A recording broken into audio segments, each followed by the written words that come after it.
Okay, second video, we are going to now focus on the second function we have to implement, which is str compare, string compare.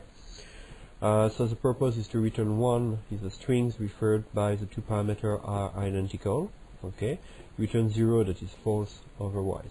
And we are going to use a little trick that I mentioned very early in class, which is if the strings have two different sizes, well, there are little chances that are going to be equal. So let me switch back to the editor. It is where we left it.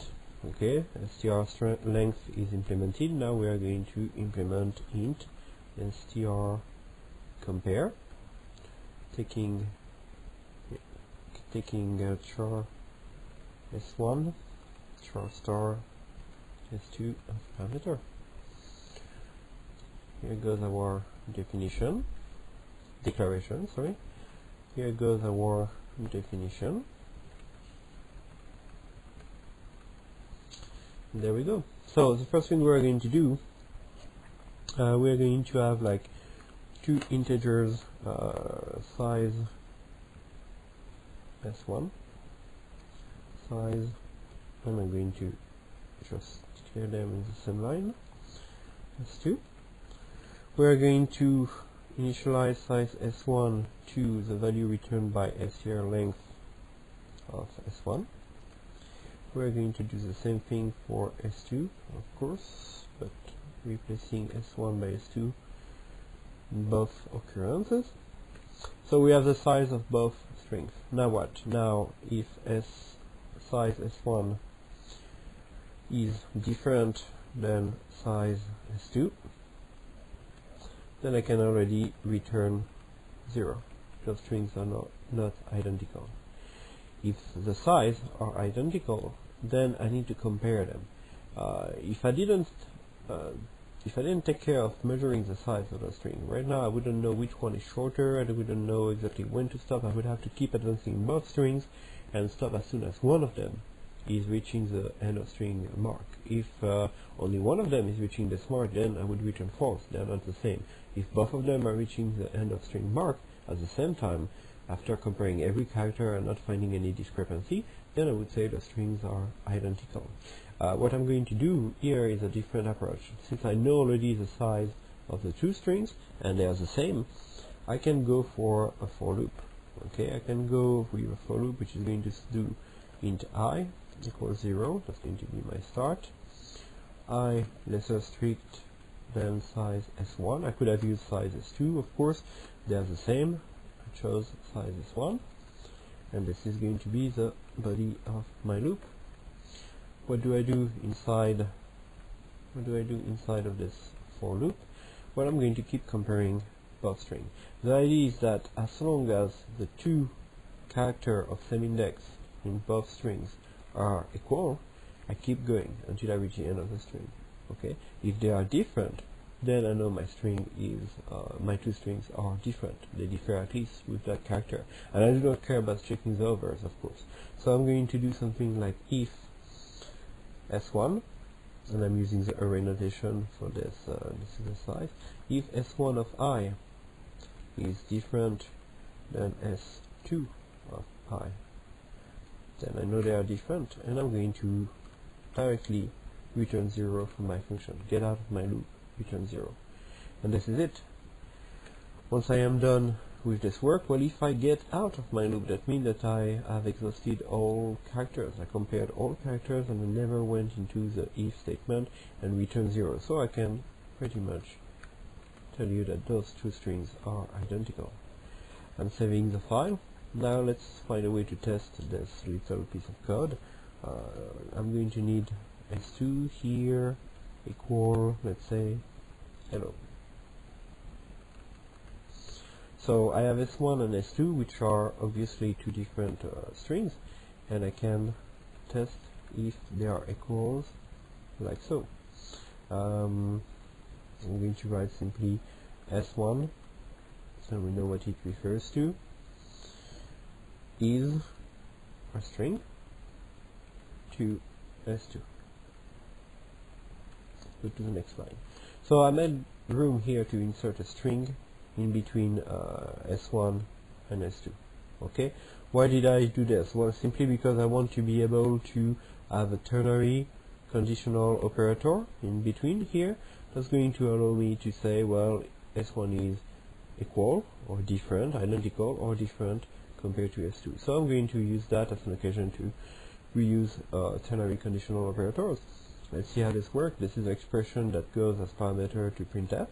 Okay, I'm going to call str compare with S1, S2. If this function returns true, then my string will be S1 is identical to S2. Otherwise, it will be different. And this shows me that I should have made my message be phrased a little differently, so that the 2 is not hard-coded here. So there we go again. S1 is identical to or different than S2. These are the strings that are going to be built. I close my printf, save my file. Let's compile and make sure we don't have syntax errors here. GCC main.c. In function str compare, for loop initial declaration used outside C99 mode. Okay, so we are talking here about something that is really convenient, but that is not really pure NCC or even C99 mode. I declared right inside of my loop int I, an index I. Okay, the way that I wrote it here, I am pretty much simply using this I variable inside of my loop, and that is all. What I need to do in pure C is to declare it up here, okay, outside of the for of my loop. This little syntax I used here is really common in C++, it's common in Java, it's accepted by some C compiler. You can change the option of GCC so that it accepts it, but this is not pure C, so I removed that. We should be good now. Going back to my terminal, compile again, a.out, the string high is free. Well, that's what we were doing before. S1 is different than S2. Well, that's good. That's what we wanted to obtain. Alright.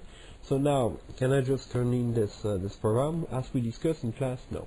This is not what we did so far. Is not sufficient testing to make sure this program is working. Well, now that we know how we implemented it, that can give us an idea of how things could go wrong. Okay, we are using the size to test if those strings are different to start off with. So what happens if I have char s3, char star s3, initialized to ho, same length than high, right?